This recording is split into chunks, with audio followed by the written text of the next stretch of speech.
Today we're dedicating an entire build for Player 2. We'll be assembling the other Mario brother, Luigi. He's the tall one. He's been in the background for a few decades, but it's his time to shine.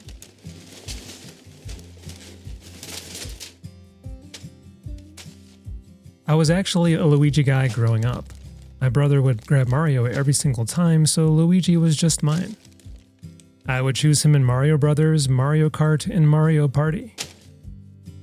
I wasn't really settling. Luigi just became my guy. That's kinda how it goes sometimes. I also realized that I did not have the Mach unlocked in Mario Kart, so of course I chose Wiggler, which is a caterpillar. I don't think Luigi was thrilled about this decision.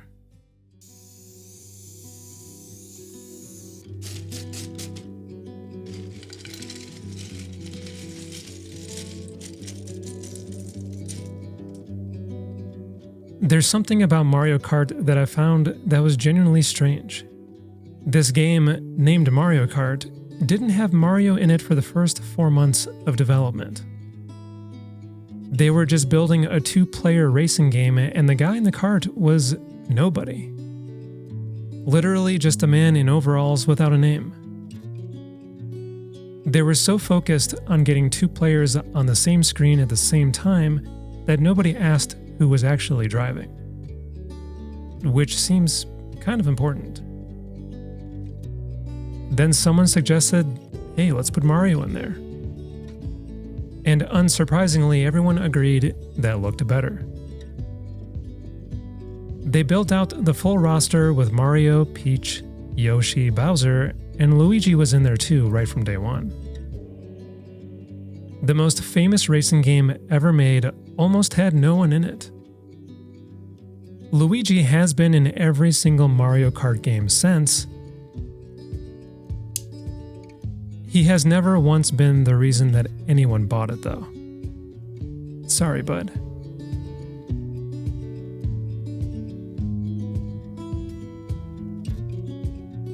We do have some working mechanics in this build, and this is where that begins.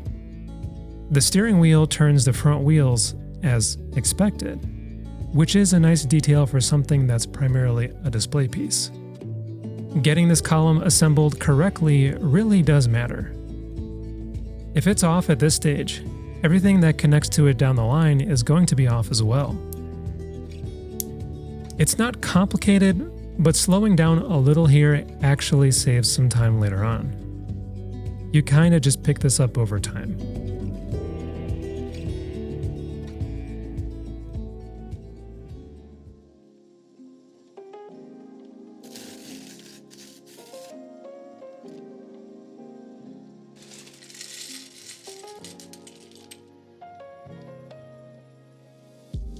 Mario Kart 8 is the 5th best-selling video game of all time.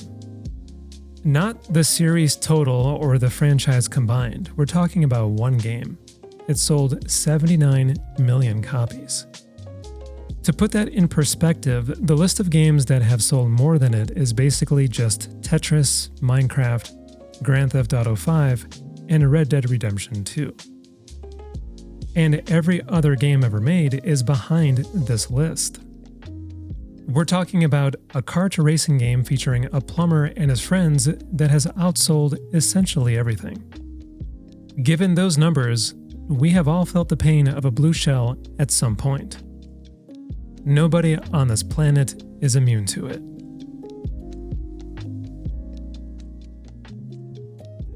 These panels are large flat pieces that go on either side of the steering wheel column.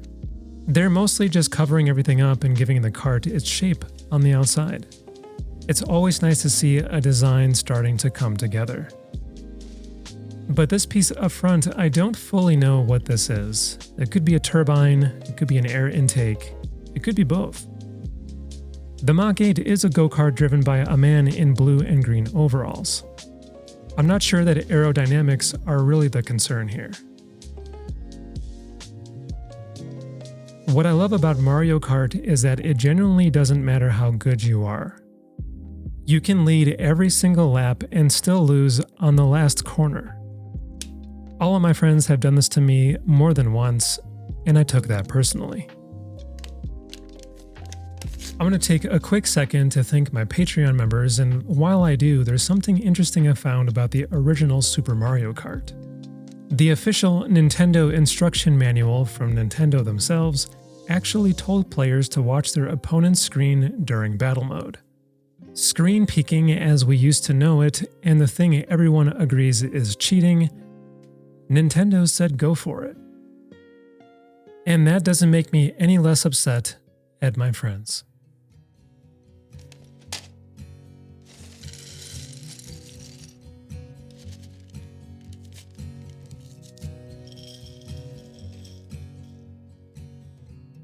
Moving on to the rear of the kart, there's a mechanical side to this build, and this is where it all lives. This has some things it needs to do, and we're laying the groundwork for all of that right now. Nothing at this stage looks impressive, it's just gears and connectors and parts that don't obviously belong anywhere yet. But it's very important and will make much more sense later on. Lakitu, the guy on the cloud who fishes you back onto the track, has been in every Mario Kart game since the beginning. Before that, he was in Super Mario Bros. Throwing dangerous projectiles in your direction. One of the most annoying enemies in the franchise was made a race official. That's a bit shady, if you ask me.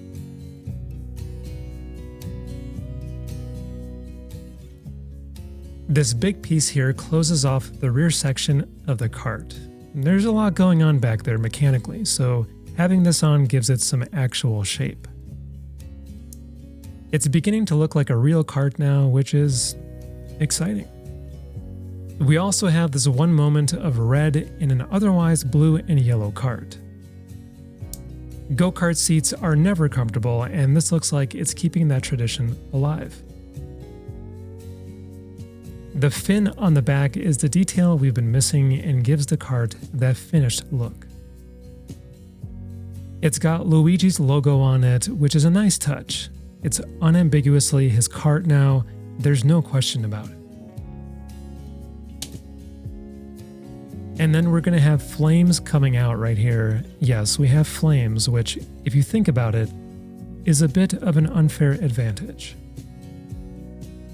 But Nintendo said it was fine. And they have way more subscribers than I do, so I would take their word for it. And here we have 4 flames that are attached in a cross pattern.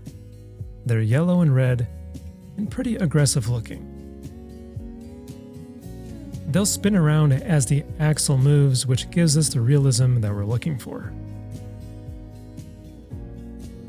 The tires are big. They're taller than you would think, but actually pretty narrow, and not what I was expecting when I first looked at this.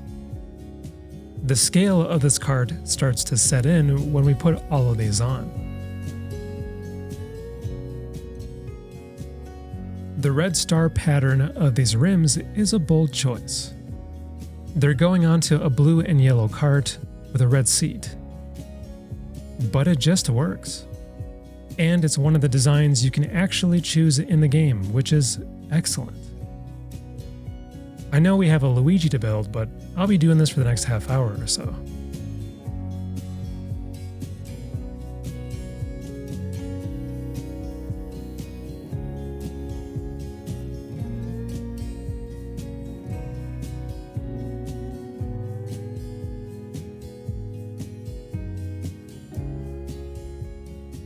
Speaking of tires, the anti-gravity sections in Mario Kart 8, where you're driving on walls and ceilings, were not the original plan. The first idea was a drill that would let you tunnel under the tracks entirely. Nintendo scrapped it and went with the anti-gravity instead. Driving upside down on a ceiling is apparently more interesting than driving underground. And as someone that has done both, I can vouch for that.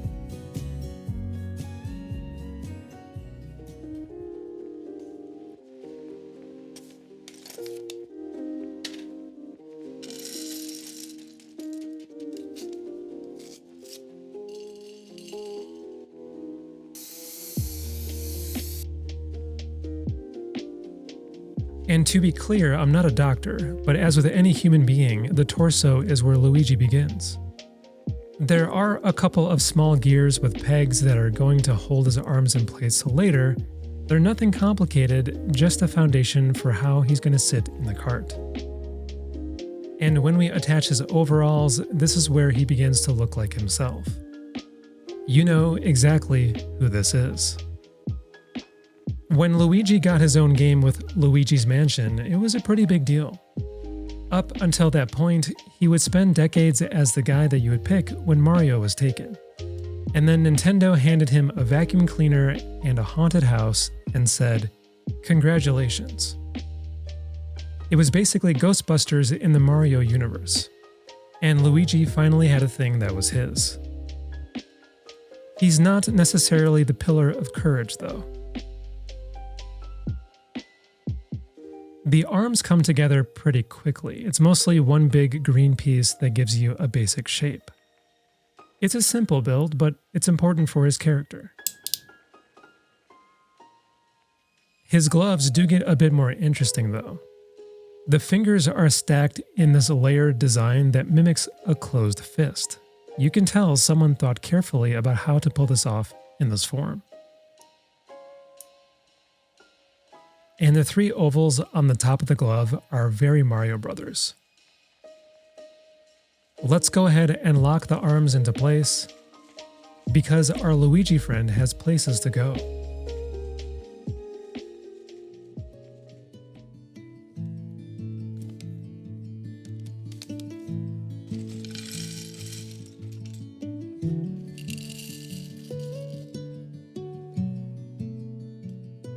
When we build his face without the nose and mustache, this is just a guy. It's not Luigi or a Mario character, just someone having a bad day. But don't worry, we'll fix that. But first we'll have to fill out the rest of his head shape. It's mostly just structure, but you need the structure before anything else can go on. I did notice that the back of his head has a small defect that's seen better days. I like to call it battle damage. Luigi has been through some things and we're not going to talk about it. But at least he's starting to look like the Luigi that we've known for many years. We have studs and pegs everywhere at this point, but we can tell where it's going and it's not there yet. Like with anything else, we just have to trust the process and keep going. But if I woke up looking like this, I would have some serious problems. But that's neither here nor there. Luigi's Mansion gave him something that was genuinely his. But a dedicated LEGO set with his name on the box, for a guy who spent most of his career as player 2, that's a pretty big moment.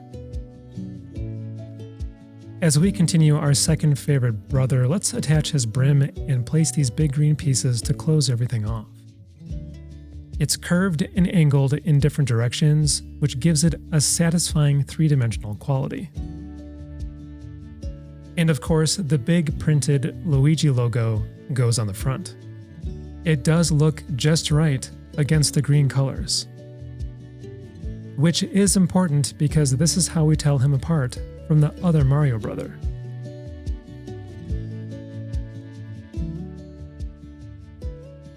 And now that we have him locked in, he's ready to get that second place trophy, and that's when I decided that this build is indeed perfect.